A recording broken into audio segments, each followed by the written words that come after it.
E a CPI do crime organizado aprovou a convocação dos irmãos do ministro Dias Toffoli, José Carlos e José Eugênio Dias Toffoli, além da quebra de sigilo bancário, fiscal, telefônico e telemático do Banco Master, da empresa Meredith Participações e da RIAG Investimentos.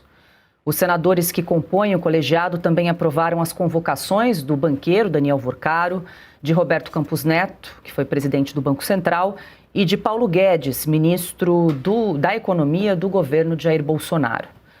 O ministro da Casa Civil, Rui Costa, e Guido Mantega, que foi ministro dos governos de Lula e Dilma, também foram convidados para explicar o porquê de terem participado de reuniões com Daniel Vorcaro. O relator da CPI, o senador Alessandro Vieira, informou quais serão os próximos passos da comissão. Receber a documentação referente às quebras de sigilo, trabalhar na construção de uma pauta que seja produtiva, para que a gente possa, o mais rápido possível, entregar para os brasileiros, ao mesmo tempo, soluções legislativas que evitem um novo cometimento de crimes, mas também a identificação de criminosos que por muito tempo ficaram impunes por conta de serem figuras ou muito poderosas ou muito ricas. Os ministros do STF, Dias Toffoli e Alexandre de Moraes, além da advogada Viviane Barsi, esposa de Moraes, foram convidados a prestar depoimento. Como convite, eles têm a liberdade de vir ou não. A Casa, no entendimento da consultoria, não tem a capacidade de convocar ministros de outro poder, assim como não pode convocar governadores. E, repito, o importante é você ter a coleta dos documentos e testemunhas. Para o senador Eduardo Girão, do Novo do Ceará, a quebra de sigilos representa uma vitória no Senado.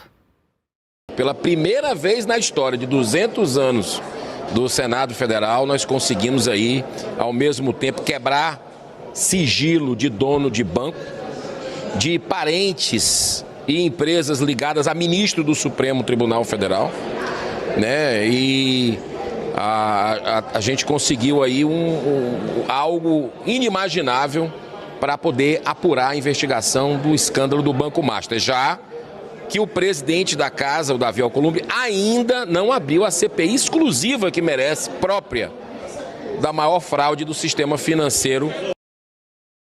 André Marcília, boa noite, seja bem-vindo. Um dia importante aí para a comissão que investiga o crime organizado, vários requerimentos aprovados, principalmente no que tange aí a quebra de sigilo fiscal e bancário do Banco Master e também de outras empresas envolvidas no escândalo, como a Meredith, que é empresa ligada à família de Dias Toffoli, e também a RIAG, que é um fundo atrelado ao Banco Master. O senador Alessandro Vieira, que é o relator, explicou que a CPI não pode convocar, obrigar os ministros a comparecer, mas o convite acho que já é um recado bastante importante e ele salientou ali, ressaltou muito a importância da coleta de provas, de documentação nesse momento para ajudar a esclarecer aí muitas pontas soltas desse caso, desse escândalo. Marcília, boa noite. Boa noite, dia realmente importante. Boa noite, Cauti, boa noite, Pioto, Ana, a toda a audiência.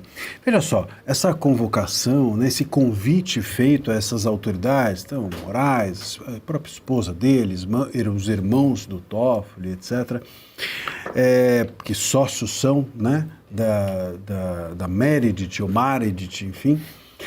Tudo isso é relevante, mas a gente tem no STF um fast food de habeas corpus, né? Então precisamos nos recordar que além do convite, mesmo que não fosse um convite, ainda que fosse obrigatória a presença deles, nós temos um ruído imenso sobre quem que precisa ir, quem que não precisa ir, e quando vai, se precisa falar, se não precisa falar, e acordo para falar só isso, enfim, é uma confusão danada. Mas o ponto aqui chave para mim, dessa história toda, é a quebra de sigilo. Isso é realmente um avanço, sobretudo a quebra de sigilo da tal da Meredith, porque a quebra de sigilo, o Master a gente está enxergando, né, o que tem por trás dele, a gente enxerga as falcatruas do Master já um pouco a olho nu, mas a tal da Meredith ou Maredith ainda é bastante obscura a função dela e as relações que ela possui, inclusive com o ministro Dias Toffoli. A Polícia Federal vinha há algum tempo investigando que as relações que a Meredith possuía eram relações de atravessamento de dinheiro. Ou seja, o dinheiro saía de um lado, ia para outro, saía de alguém, ia para outra pessoa, sem que essa empresa, essa tal dessa Meredith, fosse realmente a produtora de alguma coisa. Ou seja, pode ser que em algum momento ela funcionasse, essa é uma desconfiança ainda, uma suposição, que ela funcionasse como uma empresa de lavagem de dinheiro, por exemplo.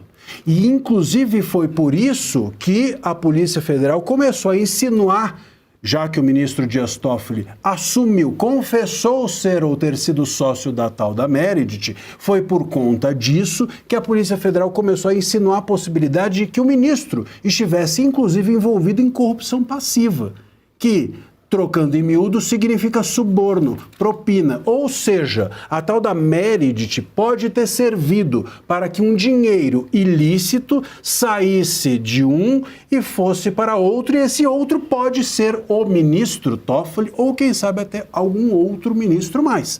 Portanto, se nós quebrarmos o sigilo da Meredith, o que importa não é enxergar a Meredith ou o dinheiro, é de onde saiu o dinheiro e para onde foi e qual foi a justificativa. É o tal do follow the money. O follow the money, o siga o dinheiro, todo e qualquer caso de corrupção sempre acaba identificado a partir do rastro que o dinheiro deixa. A Lava Jato teve o seu ápice, a Lava Jato conseguiu encontrar a sua cereja do bolo da corrupção exatamente nesse momento, no momento em que nós identificamos o rastro do dinheiro. Creio que isso também possa ocorrer com esse caso. E, Paula, me chama a atenção, ou vai me chamar a atenção também, se o STF não tiver forças para impedir que isso ocorra, porque até agora não teve. Nós, se só olharmos um pouco, e hoje até a coluna, acho que do Lauro Jardim, salvo engano, deu que o gabinete do próprio ministro Moraes estava em polvorosa e o do Toffoli também. Por quê? Porque nós tínhamos até pouco tempo atrás o próprio STF blindando esses ministros ou esse tipo de conduta do Congresso. Até ontem, parlamentar falar de cima da tribuna dava prisão. Agora eles estão podendo quebrar sigilo que pode resultar talvez em prisão de ministro.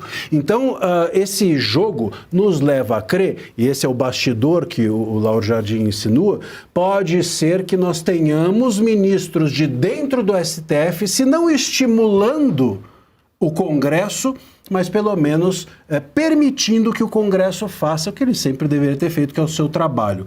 Vamos aguardar, porque se for isso mesmo, em nome ali de tentar queimar os coleguinhas ou de rifar os colegas para preservar os demais, nós tenhamos, talvez, em algum momento, realmente como o Alessandro Vieira, o senador Alessandro Vieira falou há pouco tempo, em breve, ministros presos.